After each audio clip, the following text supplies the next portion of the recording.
Aujourd'hui, je vais vous montrer si ce n'est la technique qui va vous permettre de contrôler votre développement sur Luminar AI. Et vous allez voir que c'est vraiment très simple à comprendre et je pense que quand vous allez adopter cette technique, vous allez toujours la garder.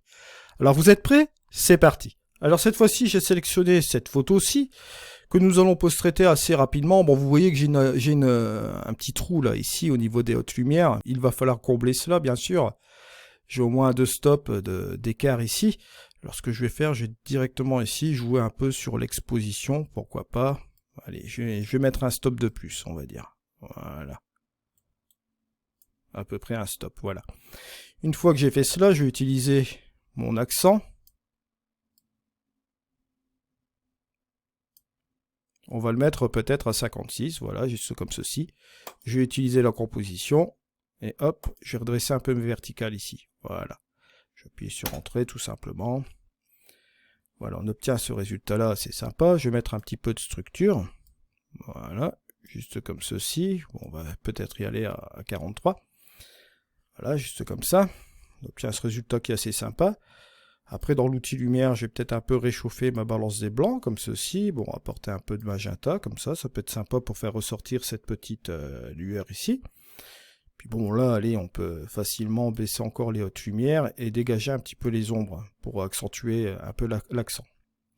Seulement le problème, bon, vous allez me dire, c'est très bien, mais sur Luminar AI, sur tous les Luminar en règle générale d'ailleurs, c'est que, bon, quand on commence à toucher un curseur, on peut facilement tomber dans le trop, hein, c'est-à-dire qu'on ouvre un petit peu trop les ombres, on peut baisser un petit peu trop les hautes lumières, etc. Et ce contrôle, malheureusement, bon, on ne peut pas le contrôler comme on le souhaite, on doit vraiment y aller tout doucement sur les curseurs, comme vous voyez là, mais bon, le curseur, quand vous commencez à le bouger, on voit vraiment du résultat comme ça. Bien sûr, ça peut aider pour aller plus vite au niveau du post-traitement, quand vous connaissez bien le logiciel, après vous claquez un petit peu tous les curseurs comme vous souhaitez, là ça va très vite. Bon, c'est la chose à savoir. Seulement, lorsque vous passez d'un logiciel de post-production traditionnel et que vous arrivez sur Luminar AI, bon, ça se peut que vous faites des gaffes parce qu'en fait, vous allez jouer avec les curseurs comme si vous étiez avec un autre logiciel de post-production. Et là, forcément, c'est sûr que les curseurs, lorsqu'on bouge un chouïa sur Luminar AI, bon, bah là, vous voyez très bien, ça, vous avez du résultat tout de suite. Mais, il y a quand même une technique, il y a quand même un truc qu'on peut un peu prendre en compte. On peut se remettre en question aussi là-dessus. On pourrait un peu copier le dispositif d'Affinity ou de Photoshop. Vous allez me dire, que vient faire Affinity Photo ou Photoshop là-dedans? Vous avez toujours le réglage d'opacité dans Photoshop ou Affinity Photo. Lorsque vous réduisez par exemple l'opacité d'un effet, ou bien ça peut être valable aussi dans Capture One par exemple, vous voyez que bon, l'effet est un petit peu plus, on va dire, contrôlé. Bah là, dans Luminar AI, vous pouvez faire la même chose. Vous voyez ici dans votre modèle, mon modèle qui est édité ici, si vous réglez la puissance que vous voyez là, vous le mettez à 0, vous revenez sur votre édition de départ sans les ajustements. Vos ajustements de couleurs, etc. sont toujours ici. Vous voyez l'accent à 56, etc. Mais il n'est pas déployé puisque ici, votre modèle, bon, il est à 0, quoi. Ce que vous allez faire, c'est simplement le gonfler, un peu comme ça. Vous allez continuer encore un peu. Et là, vous voyez que, en fait, bon, ça peut être valable aussi sur Luminar 4. Ce qui se passe, c'est que là, ici, vous avez le curseur. Par exemple, bon, je vais le mettre à moitié ici. Voilà. Vous allez utiliser l'accent, par exemple, non pas à 56, mais cette valeur divisée par 2, puisque le curseur de modèle sera appliqué en division par 2. Ce qui fait que toutes les applications que vous avez là, d'accord, vous allez les retrouver en divisé par 2. Ce qui est fortement intéressant. Pour retrouver votre edit complet, bon, vous allez à fond de sa puissance, on se retrouve ici juste comme avant, comme on a fait ces réglages-là, comme il se doit. Mais si vous trouvez que c'est trop, ben, vous revenez tout simplement ici, et vous arrivez par exemple sur le 50, à 50% de sa puissance, et là vous voyez, vous avez un réglage qui est quand même correct. Et si vous voulez continuer bien sûr avec les curseurs, ben, vous continuez, vous allez avec le paysage par exemple. Si vous voulez rajouter un petit peu d'heure dorée, vous voyez que vous aurez un petit peu plus de contrôle sur votre curseur, juste comme ceci, parce que si vous mettez votre édition à fond, si vous utilisez l'heure dorée, regardez, là ça va être autre chose, vous voyez, il y a un petit peu plus de puissance qui se génère, bien sûr, et vous aurez moins de contrôle sur ce curseur-là, tandis qu'en mettant ce curseur de moitié avec l'ensemble des réglages, par exemple, juste comme ceci, vous pouvez contrôler davantage l'heure dorée, bien sûr, et interagir avec un curseur qui va être un petit peu plus souple et moins puissant. D'accord? Ce qui veut dire par là que vous aurez un petit peu plus de contrôle et que vous n'aurez plus de problème pour surdévelopper à la vitamine vos photos, tout simplement. C'est un petit peu la technique que je dois vous partager aujourd'hui. D'accord? Maintenant, vous pouvez toujours rester à la moitié de votre modèle juste comme ceci. On va revenir sur ce truc-là. Et bien sûr, vous pouvez continuer votre édition comme il se doit. Et vous avez vraiment la tranquillité. Vous pouvez travailler en toute quiétude sans aucun souci. Si vous voulez dégager un petit peu les ombres, vous allez le faire, mais ça va se faire vraiment tout doucement parce que ce sera 50% de sa puissance. Donc là, on ne sera pas à 51 mais à 25. Vous allez me dire, ouais, mais pourquoi tu ne mets pas le modèle à fond, puis tu ne mets pas tout simplement le curseur juste comme ceci. Ce ne sera pas la même chose parce que vous n'aurez pas la même longueur d'attache. Et je peux vous dire que quand vous avez un curseur, un slider comme ça, enfin curseur, vous jouez avec un curseur avec un mouvement un peu plus long, comme ceci, c'est beaucoup plus agréable que jouer avec un mouvement un peu plus court. C'est la chose que je tenais à vous faire parvenir aujourd'hui. Bon, bien sûr, ici, ce que je vais faire, c'est que je vais un peu, on va dire, baisser mon point noir, juste comme ceci. Bon, au niveau du point blanc, on peut très bien revenir sur cette partie-là. Vous voyez, juste comme ceci. Au niveau de l'exposition, on peut même apporter un petit peu plus d'exposition comme ça. Et on peut garder un peu cette valeur, on va dire, plus ou moins tranquille au niveau de notre traitement. Vous voyez, juste comme ceci. Si vous faites la différence, regardez, entre le avant et le après, vous voyez que là, c'est quand même un petit peu mieux. Bien sûr, il vous est possible même de revenir encore en arrière avec ce curseur, tout simplement. Juste comme ceci. Et si vous revenez en arrière, vous pouvez toujours régler le curseur d'ombre pour dégager un petit peu les ombres.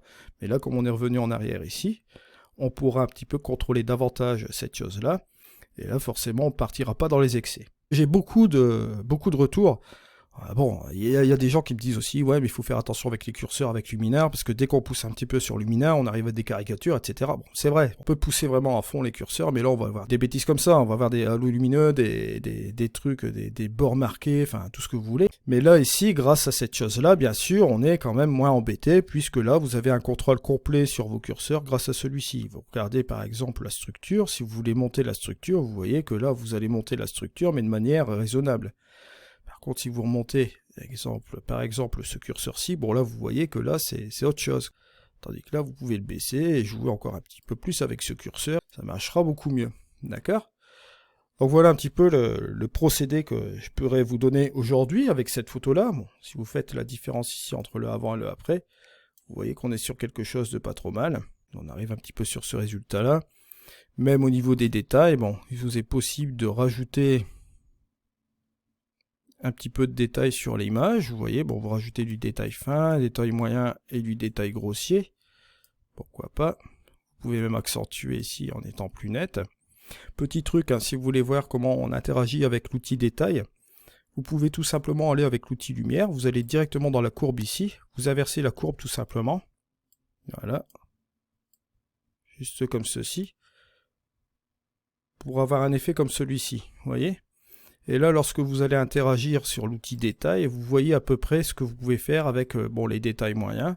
Vous voyez comment ça interagit sur votre image, soit avec les outils grossiers, comme vous voyez là, avec les contours. Hein. Et puis vous voyez ce qui se passe aussi avec les détails fins. Vous voyez, juste comme ceci. Ça vous permet de voir comment vous allez interagir directement avec vos détails, juste comme ceci, mais de manière concrète sur votre image. Vous voyez ce que ça va faire au niveau de l'affinage et de la netteté de votre image, bien sûr. Et n'oubliez pas qu'en dessous, vous avez aussi également un rayon d'affûtage avec l'affûtage du masquage, et vous avez aussi le détail du masquage ici. Vous avez ces 4 sliders qui fonctionnent bien. Je vous renvoie aussi, j'avais fait un tutoriel concernant cela. Mais pour une question de visibilité, comme je viens de vous le faire voir, vous pouvez tout simplement inverser la courbe dans la lumière, d'accord ? Pour avoir un effet négatif et pour voir exactement ce que vous faites pour la netteté. On le voit directement là-dessus, hein, comme je vous ai fait voir auparavant. Bon, là, on va simplement faire revenir cette petite courbe. Voilà. Juste comme ceci. Et on arrive un petit peu à ce résultat-là, qui est bon, qui est relativement sympa. Bien sûr, bon, au niveau de l'exposition, on peut revenir un petit peu en arrière, allez, pourquoi pas. Juste comme ceci, 0,60. On va garder quand même cet esprit-là, parce que bon, c'était quand même aux alentours d'une fin d'heure dorée, Et on avait cette petite lueur qui était vraiment fortement intéressante.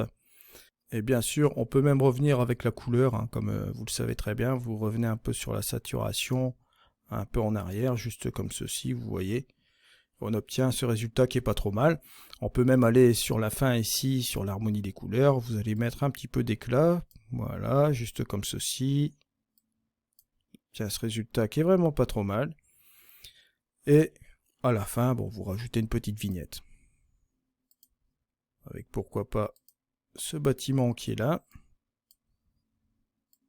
Et réduisez la taille. Progressivité. On va baisser la vignette complète pour voir ce que ça donne. Voilà. En post-cadrage, bien sûr. Bien que là, on n'a pas appliqué de cadrage. Donc, voilà. Je vais peut-être venir ici. Voilà. Avec une petite lumière interne. Ouais.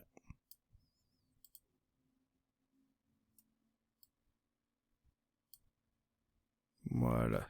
Juste comme ceci. Vous voyez qu'on a un effet qui est relativement sympa comme ça. Si vous trouvez que c'est encore trop comme ça, vous revenir tout simplement ici en arrière.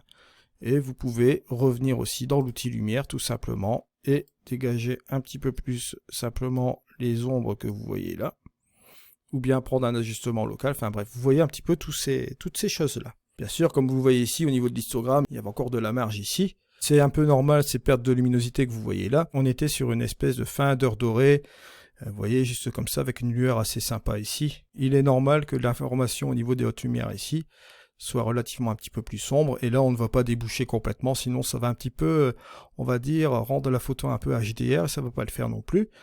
On va laisser cet état ici naturel. Donc, encore une fois, pour terminer, vous voyez que bon, dans Luminar AI ou bien même Luminar 4, hein, je vous rappelle que vous pouvez faire des tests aussi dans Luminar 4, vous pouvez toujours contrôler votre image. En fait, le problème ne vient pas du logiciel. Si vous tombez dans la caricature, c'est au niveau des réglages. C'est vraiment ça qu'il faut garder en tête. Vous avez ce truc-là qui peut vous aider. Donc, vous gardez un certain niveau, un certain seuil, votre curseur principal de votre modèle, qui devient votre modèle, bien sûr, et vous appliquez tous ces petits réglages-là que vous voyez là. Ensuite, il vous est possible aussi de, bon, tout simplement, enregistrer votre modèle et de le retrouver, bien sûr, bon, on va le faire vite fait, bon, enregistrer. Bon là, bien sûr, le modèle, il va se retrouver à fond, il n'y aura pas le réglage là. Il faudra revenir tout doucement ici et l'appliquer, vous voyez, juste comme ceci, comme il était avant. Et ce modèle-là sera enregistré, bien sûr, dans vos sessions modèles personnalisées. Mes modèles, vous voyez mon modèle ici, Edit 2, vous faites simplement les trois petits points, vous faites renommer, et vous appelez cela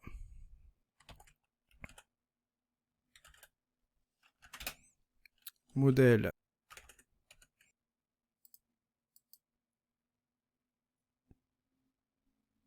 et si vous l'appliquez, vous voyez de nouveau, ça vous donne ce résultat-là, forcément au maxi. Là, vous voyez que ça fait complètement caricature à 100%. Mais là, si vous le réduisez, regardez, hop, on va revenir ici tout simplement. Et on va contrôler un petit peu l'ensemble de l'image, ce qu'on avait fait. Vous voyez que ça marche ici à 100%. Vous voyez, on peut même le pousser encore un petit peu davantage. Ou revenir tout simplement dans le menu édition et faire une petite correction dans certains points. Et on est tranquille avec cela, bien sûr. Donc vous voyez qu'il est possible d'avoir le contrôle et la mainmise dans Luminar AI. Voilà, c'est tout simple. En tout cas, je vous remercie de m'avoir suivi. C'était Eddy. Un excellent dimanche. Allez, merci pour votre support. Au revoir.